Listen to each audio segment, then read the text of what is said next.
Dito na si Nanay! Hi mga anak! Andito na ako! Nay, man po kayo pasalubong sa amin? Siyempre naman, may mga pasalubong ako sa inyo. Okay, ang una natin ay si Brianna dahil masipag ka mag-aral at top student ka sa school. Bagong cellphone para sa'yo. Thank you po, Nay! Promise mas lalo ko pong gagalingan sa school.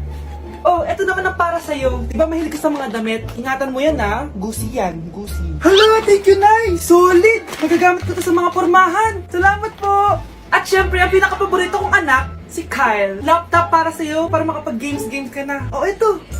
Thank you, Nay! Promise magiging good boy po ako lalo. Salamat po. O, ayan ha, nabigay ko na yung mga pasalubong nyo. O, siya na. Nay, nakalimutan niyo po ata ako. Nasaan po yung pasalubong ko? Ay, wala kang pasalubong. Tanda mo na, di mo na kailangan yun. Mag-aral ka nga na mabuti na maiahon mo kami sa kahirapan. Panganay ka pa man din, wala kang silbi. Gusto mo pa ng pasalubong? Pabigat ka lang naman dito sa bahay. Maglinis ka na nga. Pwet ko o pwet niya? Siyempre, pet mo. Pwet ko o pwet ni Nerissa? Pet mo. Pwet ni Nerissa o pwet ng waitress? Oh, ba't di ka makasagot?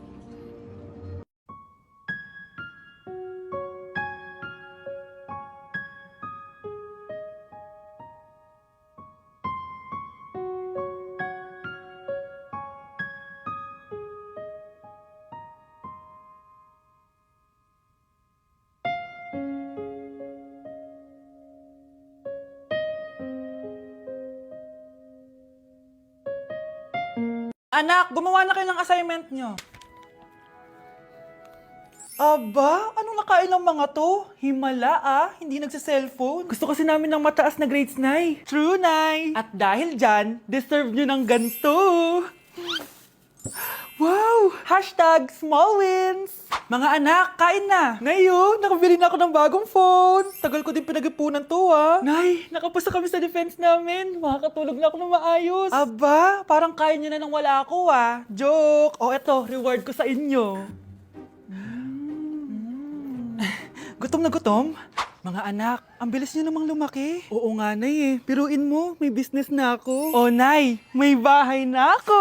Sobrang proud ako sa inyong mga anak. Proud din kami sa iyo, Nay. Kami naman na malilibre sa iyo na Super Meals. Grabe, ang sarap talaga mag-celebrate with Jollibee Super Meals, no? Ito ang pinaka-rewarding for me dahil andito ang best tasting favorites ko in one special plate. Tama, Nay! Tingnan mo naman tong Super Meal B. May Chicken Joy, half spaghetti. At may fries, rice, at drinks pa. Ikaw, ano ang recent wins mo? Huwag mo kalimutan na hashtag super deserve mo din ng reward para sa sarili mo. Anak, manood ka na itong Cocomelon para malibang ka. Sige po, Nay. Ang cute nila. Quack, quack, but only four little ducks came back. Cocomelon ba yun? No, bawal yan, bawal yan. Ang dede ay pribado, bawal ipakita to. Hindi Anak, ano yung pinapanood mo, ha? Nay, eto na yung bagong Cocomelon. Ay, iba na pala yung Cocomelon ngayon. ang kwet ay pribado, bawal ipakita to. In fairness, educational siya, Ang pepe ay pribado, bawal ipakita to. Hindi dapat. Ay, Nay! Good news! Nanalo ako sa loto! Totoo ba, anak? Tumama lahat ng numero sa panaginip ko, Nay. Ay, alam mo, anak, swerte ka talaga Nay, may good news din ako. Gagraduate na ako next month! Talaga ba, anak? Akala ko talaga bagsak pa rin ako Buti naman at di ka na ulit ng high school. Congrats! Good luck sa college! Mga anak, may good news din ako. Sabi ng doktor, magaling na daw ako sa sakit ko. So, ibig sabihin, hindi mo na kami makakalimutan, Nay? Oo, anak. Parang sunod-sunod yung swerte natin, Nay, no? Siyempre, dahil din yan kay Lord. Sige na, anong oras na? Matulog na tayo, ha? Good night, Nay. Grabe, ang kalat naman. Oo, anak. Ba't kising ka pa? Nay, sobrang kalat kasi dito sa bahay. Naglinis lang ako. Anak, tigil mo yan! Masama yan! Ha? Bakit? Masama na ba maglinis, Nay? Hindi mo ba alam yung pamahiin na bawal magwalis sa gabi? Kasi pag nagwalis ka, parang tinataboy mo daw yung swerte palabas ng bahay. Ako, Nay, 2025 na. Naniniwala ka pa rin sa pamahiin? Tumatanda ka na talaga. Ay, hindi ko alam, anak. Takot lang ako na malasin ulit tayo. Sige na, Nay. Itulog mo na yan. Malapit na ako matapos dito. Matulog ka na rin, ha? Nasaan na yun? Hindi pwede mawala yun! Oo, anak, ano nangyayari? Umagang-umaga sumisigaw ka. Nay, nawawala yung lotto ticket natin. Hindi natin makiklaim yung pera. Ha? Sige anak, tutulungan kita maghanap ha? Ay, baka nandito lang yung banda. anak, ba't ka umiiyak? Ayoko na. Ginawa ko naman lahat pero binagsak pa rin ako ng teacher ko. Ano? Hindi na daw ako kasama sa mga gagraduate, Nay. Lahat ng effort ko nasayang. Anak!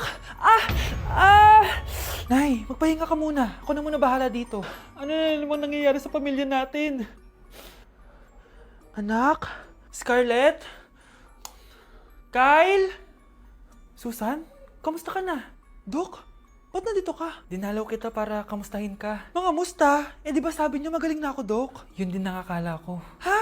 Teka lang, nakita mo ba yung mga anak ko? Susan, matagal nang patay ang mga anak mo. Ha? Hindi mo ba naaalala? Pareho silang na-depress. Si Scarlett dahil sa nawala niyang lotto ticket. Si Kyle naman dahil hindi nakagraduate. Kaya, ayun. Kailangan mo ulit maggamot, Susan. Dahil lumalala na naman ang demensya mo. Good morning, class! Good mood si ma'am ngayon na. Sana good mood lang siya gang mamaya. Bago tayo mag-start, mag-pray muna tayo, okay? Sino gusto mag-lead? Di ako marunong niyan, ikaw na lang. Lalo na ako. Di nga ako sumisimba wala. Pag walang pumunta sa harap, lahat kayo i-absent ko! Bes, ikaw na lang. Ma'am, ako na lang po. Madali naman pala kayo kausap Okay, class. So, dito na nagtatapos sa lesson natin. Oh, may isang oras pa pala tayo Sige na, i-dismiss ko na kayo. Yes! Be, tara gala tayo. Tara, be. Buti nilang talaga dinismiss tayo agad. Aba, excited? Uwing-uwi? Ayaw niyo siguro sa subject ko, no? Maghihintay kayo hanggang 4 p.m. dito! Walang uuwi! Grabe naman yung mood swing ni ma'am. Nakakainis. I love you too. Okay, class. Dahil good mood ako today, hindi tuloy ang quiz at lesson natin. Ay, salamat. Magagawa ko na yung assignment ko sa math. Bes, pakopya naman ako niyan. Aba! Sino nagsabi sa inyo na pwede kayo gumawa ng assignment sa ibang subject, ha? Ma'am. Talagang sinisira niyo mood ko, ha? Lahat kayo bagsak sa quiz! Excuse me, Ma'am Reyes? Bakit mo tinatakot ang mga anak ko? Ma'am, Hindi sila matututo kung hindi ko sila tatakutin. hindi mo kailangan takutin ng mga bata. Kausapin mo sila na maayos. Tama. Tayo ang pangalawa nilang magulang. Dapat maging safe sila sa atin. Gusto mo bang maalala ka nila sa mga pananakot mo? Facts, ma'am. Umayos ka na, ha? Kung ayaw mong isumbong kita sa principal. Deserve.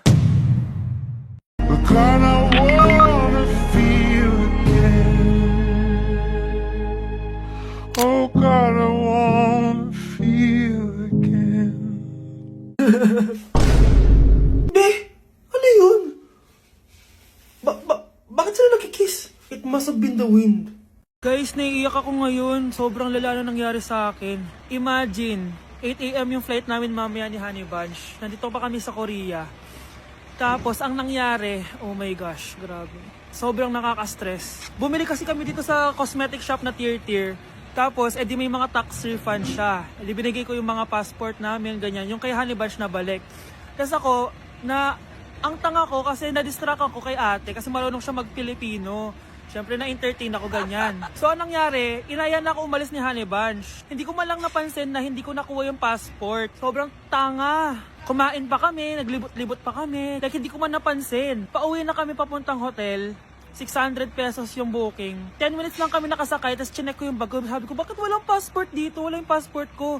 Tapos naalala ko, naiwan ko pala dun sa tier-tier shop. Ay, kanina sobrang nanginginig ako. Sobrang gusto kong umiyak. Problema pa is hindi pa siya 100% sure kung sa tier-tier na naiwan yun. Hindi, dun talaga, sure ako na sa tier-tier ko talaga siya naiwan. So, kailangan ko ulit mag-rebook ng flight namin papuntang Tokyo. Ang mahal. Grabe, kasi bukas na agad. Ang worst case scenario pa dito, baka na-misplace nila or nabigay nila sa ibang customer. Shit. Pumunta kami sa police station dito, tinawagan nila yung mga staff kaso hindi na daw kaya. May tumutulong sa amin kanina kaso hindi na talaga siya pwedeng buksan. Ngayon pa talaga ako sinusubukan ng panahon kung kailan last day na namin. Like ngayon pa talaga siya nangyari. Kasi pag hindi ko nakuha yung passport, wala. Uuwi na talaga kami ng Pinas. Kailangan ko kumuha ng emergency passport. Kasi imagine, bayad ko na lahat ng hotel namin sa Japan. Kung di kami matutuloy dun, parang nagsayang lang ako ng pera.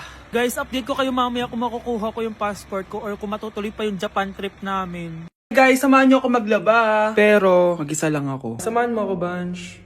Natatakot ako. Ayaw ako samahan ni Honey Bunch. Guys, tignan naman no. Sobrang tahimik dito.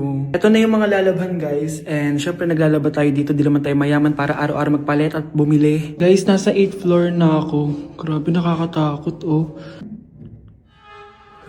Parang may umubo. Guys, hindi na joke to, promise. Sobrang tahimik dito, tas hindi ko alam kung may mga tao dito. Kaya ko to. Hindi totoo ang mga multo. Pasok na tayo, sobrang dilim. Oh my gosh, guys. Hello. Ayan, kinilabutan ako. Pero ito yung laundry, guys. Dito kami maglalaba. Akala ko... Narinig yun? Hindi ko alam, baka tinatakot ko lang sarili ko. Okay, pero maglalaba tayo. Actually, guys, hindi naman ako matatakot kung may multo dito. Kasi hindi ko rin naman sila maintindihan. Japanese yung mga multo dito, guys. Nissan, Honda, Mitsubishi. Baka biglang may maghanap ng hustisya dito sa hallway. Ang katakot. Bantayan niyo ako, guys, ha. Pag may gumalaw, sabihan niyo lang ako. Comment kayo.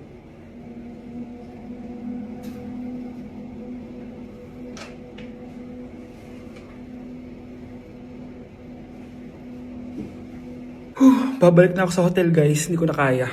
Babalikan ko na lang yun mamaya. Guys, kinikilabutan pa rin ako. Babalik na ako sa room. Bala kayo dyan!